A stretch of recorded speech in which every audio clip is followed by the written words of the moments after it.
अगर तुमसे कहा जाए कि कोई प्रोसेस में या किसी भी मोशन में वर्क बताओ, तो वर्क बेसिकली करता कौन है, मतलब हु डज वर्क, वर्क कौन करता है?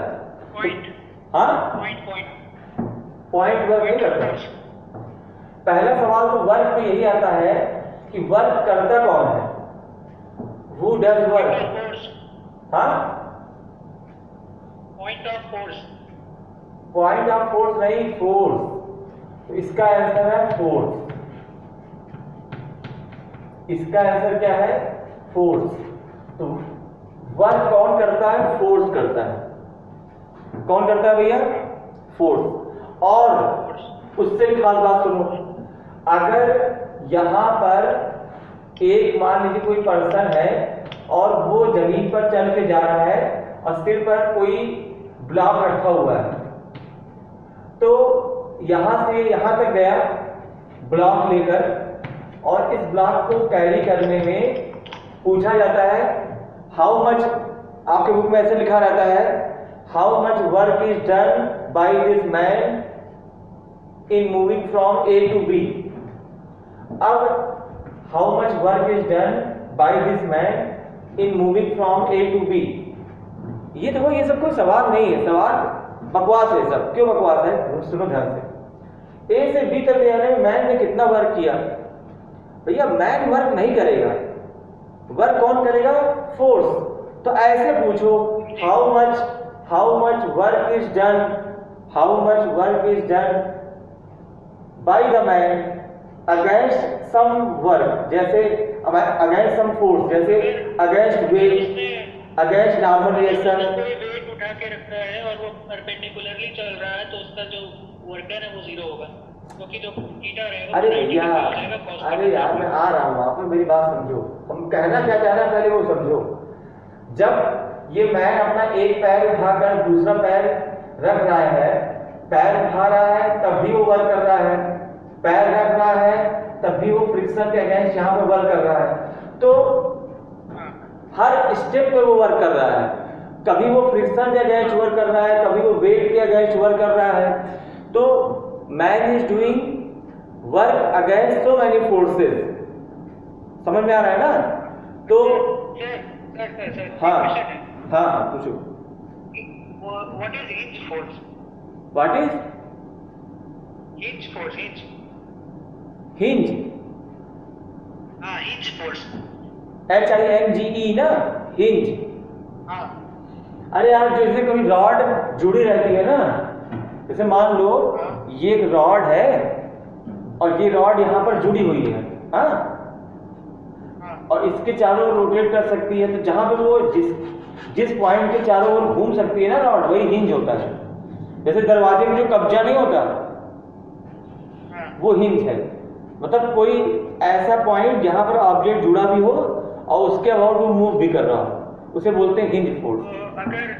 अगर हम जॉइंट व्हील का लेते हैं, हाँ, तो यहाँ centripetal force is equal to hinge force. किसका क्या लेते हैं? जॉइंट व्हील का एग्जांपल लेते हैं तो जॉइंट व्हील में मतलब जो पहिया होता है ना, उसे कर रहे हो ना? अरे बड़ा सा पहिया, कोई बड़ा पहिया, कोई बड़ा सा पहिया, बड़ा वाला झूला। हाँ बड़ा पहिया ना, उसमें जो तीलियां लगी रहती है ना, बड़े से पहिए में देखो तीलियां नहीं लगी रहती हैं, वो जो तीलियां है उसमें जो वायर है उसमें जो टेंशन होता है वो देता है सेंटीमीटर फोर्स, वो देता है उसको सर्कुलर मोशन के लिए रिक्वायर्ड सेंटीमीटर फोर्स। बात समझ में आ रही है ना? तो फिलहाल मैं यहाँ ये बात बोल रहा था कि जब कोई मैन या किसी मैन का वर्क निकालो या किसी ब्लॉक के मोशन का सवाल लगाओ, तो हमेशा एक चीज ध्यान रखो कि भैया हम वर्क नहीं बताएंगे, हम work done bye particular force बताएंगे। अगर आप उससे पूछेंगे how much work is done, ध्यान सुनिए, जैसे आप अभी कह रहे थे कुली वाला एग्जांपल, कि जैसे एक पर्सन है, उसने एक कुली है और इसने अपने सिर पर कुछ बोझा रखा हुआ है जिसका मास m है, इसका वेट mg होगा, और यहाँ पर नॉर्मल रिएक्शन आर लग रहा होगा, work done by normal reaction R in moving some distance, work done by normal reaction 0, क्योंकि नॉर्मल रिएक्शन ऊपर लग रहा है, डिस्प्लेसमेंट x के अलॉन्ग हो रहा है। तो वर्क का फॉर्मूला होता है F फोर्स डॉट डिस्प्लेसमेंट, यानी force into displacement into cos of theta. अब थीटा जहां जहां 90 होगा वहां वर्क 0 आएगा, तो r का वर्क 0 आएगा, ठीक है, थीटा 90 है, mg का वर्क 0 आएगा। बात समझ में आ रही है ना? बात समझ में आ रही है ना? लेकिन इस मैन के द्वारा यहां से यहां जाने में ऐसा तो है नहीं कि तुम पुली तुम्हारे सामान को यहां से यहां तक ले जाए और उसके बाद तुम कह लो कि भैया तुम्हारे द्वारा किया गया वर्डन 0 है, वेट का वो वर्डन 0 है, नॉर्मल रिएक्शन का वर्डन 0, तुमको कोई पैसा नहीं देंगे। ऐसा तो है नहीं, पैसा तो आप उसको देते हैं ना। क्यों देते हैं? क्योंकि देखो वो हर कदम पे वर्क कर रहा है भाई, वो अपना पैर उठा रहा है तो इस mg के अगेंस्ट वो वर्क कर रहा है, क्योंकि जब ये पैर उठाएगा तो ये ब्लॉक ऊपर जाएगा, बोलो सही बात। उसके बाद वो पैर नीचे लाएगा, इस ब्लॉक को नीचे लाएगा, तब वो अपनी मांसपेशियों को जमीन पर रखकर जो चल रही थी उनको रोकेगा, वहां भी वर्क करेगा, अपनी मांसपेशियों को हिलाएगा, तो हर कदम पर वो वर्क कर रहा है, हाँ या ना भाई? पहले मिस्त्री बढ़ा रहा है, फिर घटा रहा है, फिर रख रहा है, तो हर स्टेप पर वो वर्क कर रहा है। तो work done by man is work against so many forces. तो जब भी आप बोलिए कि भैया वर्क डन इतना आया, तो उसमें एक सहूलियत रखिए, उसमें एक सभ्यता रखिए कि ये जरूर बोलिए कि work done by this force, यानी कभी भी वर्क के साथ फोर्स को अटैच करना ना भूलिए। बात समझे? हाँ, तब आपको मजा आएगा वर्क पढ़ने में। अदरवाइज फार्मूला तो सब जानते हैं, ये समझो कि वर्क हमेशा किसी फोर्स का होता है और हर फोर्स का एक ही मोशन में हर फोर्स का वर्क अलग आता है। जैसे देखो यहां पर एक ब्लॉक है m मास का, हाँ ठीक है, एक ब्लॉक है m मास का और इसको एक पर्सन v वेलोसिटी से ऊपर ले जा रहा है और उस पर फोर्स लगा रहा है F, कितना F, और इधर भी फोर्स लगा रहा है F, इधर भी लगा रहा है F दाएं और इधर भी लगा रहा है F, यानी कितने फोर्स लगा रहा है? F लगा रहा है बाएं, F लगा रहा है मतलब दाएं, F बाएं, F ऊपर, और इसका वेट mg तो नीचे लग ही रहा होगा, बोलो। तो इस पर कई फोर्सेस लग रहा है, ऐसे समझो F ऊपर, F दाएं, F बाएं, mg नीचे, और ये कांस्टेंट वेलोसिटी v से लगातार ऊपर जा रहा है। तो बताओ कौन से फोर्स का वर्क 0 आएगा? क्या इस फोर्स का वर्क 0 आएगा?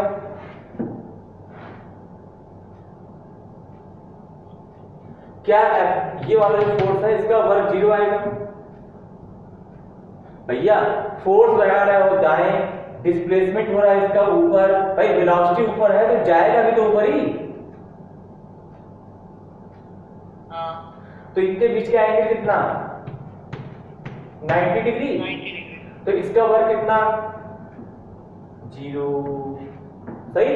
आप पहले भी बता चुके हैं, दो परपेंडिकुलर वेक्टर्स के बीच में नहीं होता है। हाँ नहीं होगा, तो ये वर्क 0 आएगा। सही? अब जरा इसका वर्क बताओ, जो फोर्स ऊपर लग रहा है इसका वर्क बताओ t टाइम में।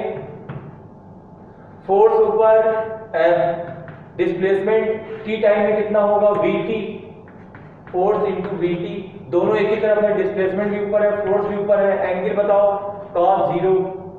सही है? तो इसका आंसर आया FVT प्लस में ना, सही है?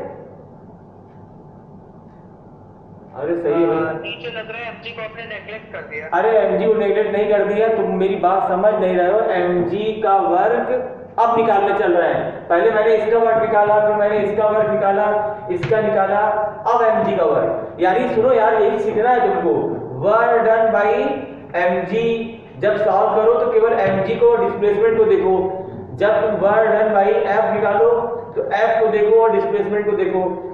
हर फोर्स को जब देख रहे हो, उसका वर्क निकाल रहे हो, तो केवल उसी फोर्स और डिस्प्लेसमेंट को देखो, तुमको और सब फोर्स को इग्नोर करना है उस वक्त। अगर तुम सबको देखते रहोगे तो कंफ्यूज नहीं होंगे। अलग अलग फोर्स का अलग अलग वर्क निकलेगा टोटल। हाँ। मतलब नेटवर्क वैसे नहीं निकलता।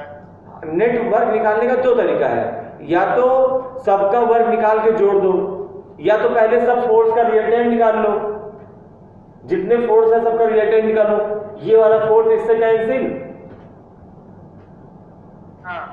और वेलोसिटी कांस्टेंट है, इसका मतलब एक्सेलरेशन 0, हाँ। इसका मतलब नेट फोर्स 0 इस डायरेक्शन में। अरे यार वेलोसिटी कांस्टेंट है मतलब इस डायरेक्शन में नेट फोर्स 0, हाँ। इसका मतलब ये जो ऊपर F लग रहा है ये mg के बराबर है, हाँ। तो नेट फोर्स 0 तो नेट वर्क भी 0, सही। हाँ। लेकिन मैं सिखा ये रहा हूं अभी कि अलग अलग फोर्स का पूछता है ना भाई, नेट वर्क तो 0 आ गया, लेकिन तुम एग्जाम में गए तुमसे वो पूछेगा what is the work done bye mg, या फिर तुमसे पूछेगा व्हाट इज, मेरी बात सुनो, तुमसे पूछेगा what is the net work done bye mg only, what is the net work done by this force, फिर लास्ट पूछेगा what is total work done. तो उसको समझो ना, हर फोर्स का वर्क निकालना सीखो। मैं ये बात कर रहा हूं, बात समझ में आई ना। और इस mg का कितना वर्क होगा, माइनस क्योंकि डिस्प्लेसमेंट ऊपर है वेलोसिटी नीचे है, मतलब mg नीचे है वेलोसिटी ऊपर है, तो ये minus force mg velocity v into t, तो ये माइनस mg vt आएगा। बात समझ में आ गई। तो जब फोर्स और वेलोसिटी यानी डिस्प्लेसमेंट परपेंडिकुलर हो तो वर्क 0 आएगा, जब फोर्स और वेलोसिटी दोनों एक ही तरफ हो या उनके बीच में एक्यूट एंगल बने तो उनका वर्क पॉजिटिव आएगा, ऑब्ट्यूज एंगल बने तो नेगेटिव आएगा। बात समझ में आई। अब सुन लो ध्यान से, नेट वर्क का दो तरीका है, या तो एफ नेट निकाल लो पहले और फिर डॉट डिस्प्लेसमेंट करो तब आएगा नेट वर्क, या दूसरा तरीका है W1 निकाल लो W2 निकाल लो। समझ रहे हो ना W1 क्या है, अलग अलग फोर्स जो लग रहा है सबका वर्क, और जोड़ते चले जाओ तब नेट वर्क डन आ जाएगा। तो नेट वर्क डन का दो कॉन्सेप्ट है, अलग अलग फोर्स डॉट डिस्प्लेसमेंट, अलग अलग फोर्स का वर्क या नेट फोर्स का वर्क निकाल के सीधे जोड़ लो। बात समझे कि नहीं।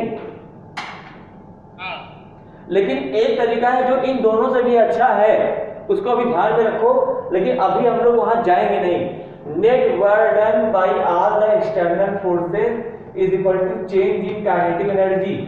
तो अगर कभी नेट वर्क पूछे तो काइनेटिक एनर्जी में कितना चेंज हुआ इससे भी तुम जान सकते हो, लेकिन अभी मैं यहां नहीं जाऊंगा, अभी मैं अलग अलग फोर्स का वर्क ही आपसे बात करूंगा। बोलो बात समझ में आ रही है ना। ठीक है, ये तो वर्क एनर्जी थोड़ा में पढ़े होंगे, total work done is equal to change in kinetic energy, इसको तो पढ़े ही होंगे। ये वर्क एनर्जी थ्योरम है। हाँ ठीक है। तो फिर तुम्हें क्या करना है, पहला काम तुम ये करोगे कि वर्क एनर्जी थ्योरम का और वर्क का शुरुआत में जो न्यूमेरिकल दिया होगा उसको लगाओगे, जितना लगा पाओगे ठीक, नहीं लगा पाओगे तो पूछना। कोशिश ये करना जब वर्क का न्यूमेरिकल लगाना तो कोशिश करना जिसका वर्क कह रहा उसी का लगाना, सबका मत निकालना। ठीक है, ठीक है, कल मिलते हैं इतने ही टाइम पर।